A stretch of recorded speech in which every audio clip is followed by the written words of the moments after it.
अस्सलामु अलैकुम वरहमतुल्लाहि वबरकातुहू। बूढ़े वालिदैन की खिदमत से जन्नत हासिल करना।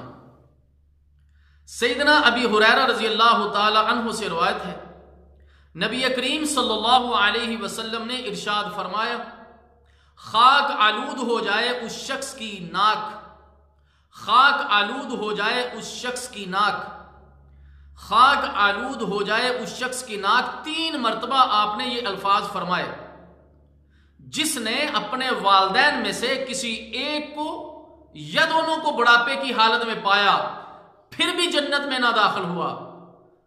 सही मुस्लिम। अल्लाह ताला जल्ला शानु से दुआ है कि अल्लाह ताला जिन मुसलमानों को वालिदैन दिए हैं उनकी खिदमत करके जन्नत हासिल करने की तौफीक अता फरमाए, और जिनके वालिदैन दुनिया से जा चुके हैं उनके लिए ज़्यादा से ज़्यादा बख्शिश की दुआएं करने की तौफीक अता फरमाए।